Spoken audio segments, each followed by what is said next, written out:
Hello again. Last time we understood that the angel Gabriel gave a 70-week prophecy to Daniel. This prophecy concerns the nation of Israel. So this is very specific, the nation of Israel. And because the language is not so easy and the words are a little bit ambiguous or not so clear, I'm choosing to give you just an idea what to expect when we read it. Um, so the prophecy says that after this number of years, well, remember when we say weeks, a week, 1 week translates into 7 years. So these 70 years are translated into 490 years in total. So the angel Gabriel gives Daniel the prophecy or tells him what will happen after these 490 years. So it tells him something like there will be atonement for sin, bringing everlasting righteousness, and anointing the most holy place, or actually also the most holy one. So either can be correct. And it tells them that there will be desolation and destruction, all this stuff. And it also mentions the people of the prince who will destroy the city and the temple. So these years, when we read it, you'll see that they are divided into three sections. There is 7 weeks and 62 weeks, total 69, and then remains 1 week, which is the last week, and that's where most of the discussion or the disagreement between different interpretations consists or lies.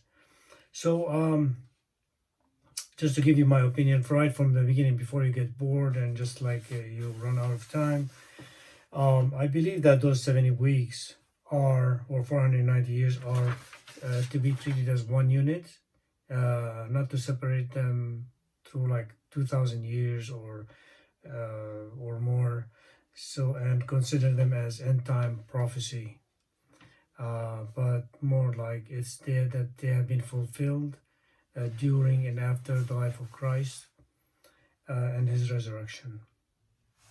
So let's read it together. It's really exciting. I love this prophecy. 70 weeks, that's verse 24. 70 weeks, 9:24, just to be, to be sure. 70 weeks have been decreed for your people and your holy city to finish transgression, to make an end of sin, to make atonement for iniquity, to bring in everlasting righteousness, to seal up vision and prophecy, and to anoint the most holy place or most holy one. So you are to know and discern that from the issuing of a decree to restore and rebuild Jerusalem until Messiah the Prince, there will be 7 weeks and 62 weeks. It will be built again with plaza and moat, even in times of distress. So let's look at this part. Then after 62 weeks, the Messiah will be cut off and have nothing, and the people of the prince who is to come will destroy the city and the sanctuary, and its end will come with a flood. Even to the end there will be war. Desolations are determined, and he will make a firm covenant with the many for 1 week. But in the middle of the week, he will put a stop to sacrifice and grain offering.